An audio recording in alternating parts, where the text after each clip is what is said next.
So, good morning, conference team, Tbilisi State University. Thank you very much for allowing me to present my paper this way. So, I'll directly go to the paper then. This is regarding the famous problem raised by Plato when he discusses about how an inquiry is possible. So, Meno raised a very interesting and challenging question, which is philosophically and epistemologically basically so relevant to these days in philosophy of science, cognitive sciences as well. People actually talk about the logical analysis of it, but philosophically they understand that the relevance of it is really significant. So the resolution, as we know, that resolution by Socrates and Plato basically is provided in the name of doctrine of anamnesis or theory of recollection to resolve the Meno's paradox. So, and then there is an interesting way to understand how theory of knowledge is actually picturized and how this is so relevant in naturalistic framework when naturalized epistemology is seen, and one strand of naturalized epistemology is also relevant for the evolutionary perspective. So how evolutionary perspective is actually having the insights still retained coming from Plato, and how these are relevant still for all sorts of epistemological pursuits. So now we are going to deal with the problem as such. So problem basically is uh, as Meno's paradox is seen in many variants, as many variants. One is the problem, seeing it as a problem, seeing it as dilemma. So there are like two lemmas. One is talking about the problem of inquiry, and the second part of it is talking about the problem of discovery. The third portion could be understood as the learner's paradox, and people also talk about access paradox. So how can we access into something known or unknown? So as I have deciphered it, problem 1 and problem 2. So problem 1 goes for how will you inquire into something which you do not know, and the second point would be even if you stumble upon something, how would you come to know that this is what you are seeking for? So this asks for the problem of discovery. So this, we know that this has raised serious challenges and problems for the fundamental quest in epistemology and other disciplines also. So now coming to the solution which is given by uh, Plato is when Socrates talks about says that this is a sophistical argument, so that's why we don't have to go for this idleness and sluggardness. What is required is the activity and the inquisitiveness. So this active and inquisitive aspect coming from subject to inquire into something, that is why inquiry is possible for it. And what kind of process is involved in that? So he says that there is a recollection process. So all inquiry and all learning is nothing but recollection process. So it is the spontaneous recovery of knowledge, and we know that how he demonstrates from the uneducated slave boys spontaneous recovery of geometrical axioms like Pythagoras. So very recently, Dehaene and Valortigara, they have demonstrated that how it is still relevant in cognitive sciences when they experimentally discuss something like this in animals as well as in Murudukan tribes of Amazon. So they were able to understand that the relevance of Platonic insight coming from the theory of recollection is still relevant when geometrical axioms are still retained, or a priori knowledge of this sort is still available without any formal training to them. So this gives a very interesting picture to to my conjecture, in the sense that how evolutionary perspective or evolutionary epistemological domain is still relevant to retain those insights and still develop and say something about it. So how it configures, let us see.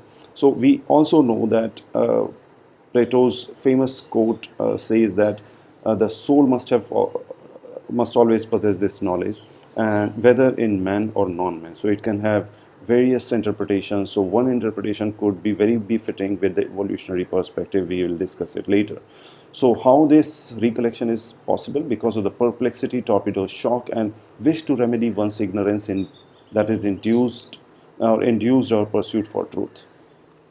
It directly is related to the nativist argument or nativism, the theories of innatism. Gail Fine, Dominic Scott, Fiona Covey, and many others have discussed about this relevance of Platonic insight to nativist arguments or nativism. So recollection, Dominic Scott particularly talks about recollection is neither necessary nor sufficient to solve the dilemma. The correct solution could be to understand a possible grasp of an object with definitely an initial specification. So how these initial specifications come, how partial grasps come. So Dominic Scott says that recollection perhaps is not the answer. The possible answer is coming from the distinction between doxa and episteme, which is actually crucial. But the point is, Scott misses out one interesting point, that there is still a connection between theory of recollection or anamnesis with the distinction between doxa and episteme. So he brings out a foreknowledge principle to understand how problem of discovery, which is the second part of the Minos paradox, is addressed. So when we say that notion of innateness is crucial to Platonic insight, and it has a link between precarnate knowledge and innate knowledge, and not only that, it has actually some interactions or connections between anamnesis and doxa and episteme distinction, and how it is going to help us. So these are like varieties of innatism we see. First is the Plato's variety of innatism, where the possibility of a priori knowledge in soul or soul-like situation, soul-like thing is still retained. Why I'm saying soul-like situation? Because later on we see that Weimar is specifically talking about where a mechanism is to be found where we can say that the aim and aspirations are still retained and the results are same. So coming back to the varieties of innatism, the second part is latent knowledge as innate, which is Leibnizian in account, where knowledge lies within us, waiting to be aroused by the stimulus of experiences. The third part would be dispositional innatism, where it is like a Cartesian program, where it's like a disease is in us. The propensity or the probabilities or basically the dispositions are in us, but there could be a possibility that we do not acquire that disease at all. So these are the dispositional innatism. So what we are considering here is the Plato's variety of innatism, and it has a ground because it is directly relevant to the possibilities of innatist arguments when the theory of anamnesis and theory of evolution could be clubbed.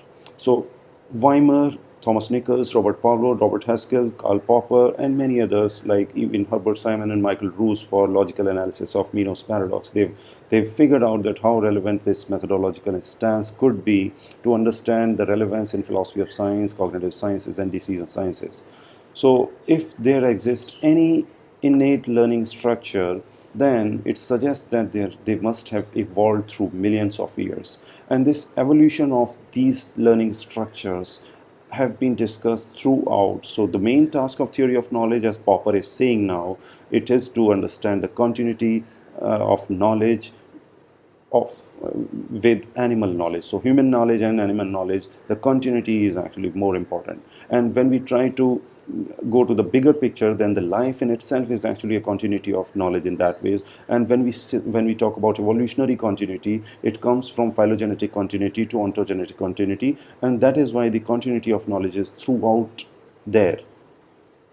And yeah, so there is a possibility of resurrection and reconciliation of anamnesis and the insights retained in that, and what exactly is the design and what is it to accomplish. So Weimar asks, and Weimar says that there is something akin to soul which goes for an a priori knowledge, and it helps to understand this or grasp the experience. So Popper in the similar lines demarcates such notion of a priori knowledge as even distinct from conscient a priori knowledge, because conscient a priori would ask for some valid a priori or certainty. So Popper is actually denying that. Popper is actually saying that even 99% of knowledge is innately available with us. Only 1% we are disposed to modify it, and this kind of modification is possible because of the adaptive principles or adaptation as such.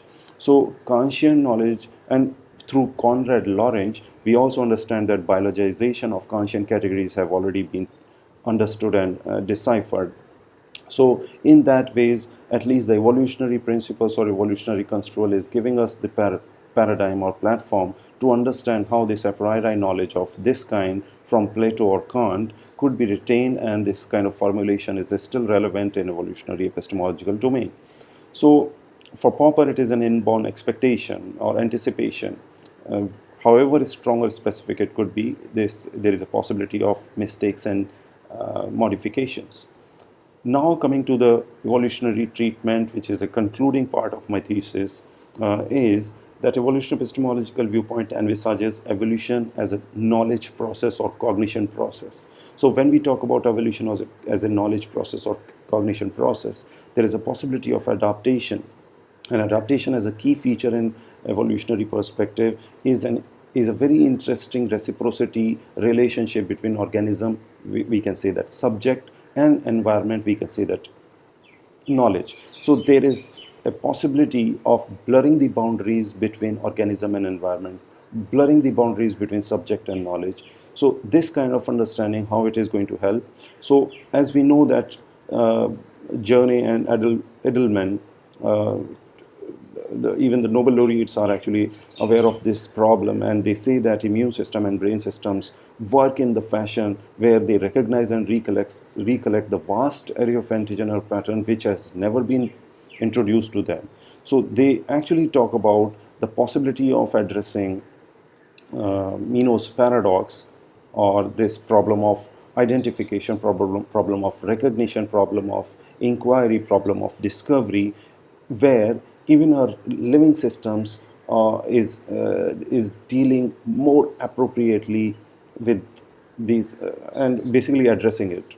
So I actually try to picturize an organism's dilemma, and this dilemma could be understood as a translated form of Mino's dilemma, and how this organism's dilemma, retaining the insight of Mino's dilemma, is still relevant and gets addressed in evolutionary domain. So an evolving life and its structure cannot adapt to an unknown environment which is partly unknown, because it does not know what to adapt to. And the second part of it could be, even if it adapts to, it will, how will it know that it was seeking for? So the point is, perhaps the answer would be no, because it is not going to know fully where and what the organism or life is going to adapt to. So that is why it brings a very interesting non-agential epistemic achievement, which is throughout going on, which is this evolutionary continuity of life, evolutionary continuity of knowledge. It is giving us this epistemic achievement where this non-agential aspect becomes so crucial. It gives up the boundaries, it gives up the distinction between subject and knowledge, subject and environment. The active role and the prerogative of having the knowledge is also lost, and this lost is not a it's an epistemic achievement, as I said. So knowledge does not reside with the organism or subject, or even within environment. Rather, it is an interactive participation coming from this reciprocity. And now we say that evolution as a knowledge process tells us that there is a possibility of finding without entailing for a search. So finding does not necessitate searching. So this is what I picturize, that the insights are still relevant and we are not replacing them. We are not, so there is a possibility of retaining those things, and the questions are still same. They are being answered and they are being addressed nicely in this evolutionary format. And this is the conjecture which I have actually produced. Thank you so much, and thank you team, thank you moderator, and thank you audience.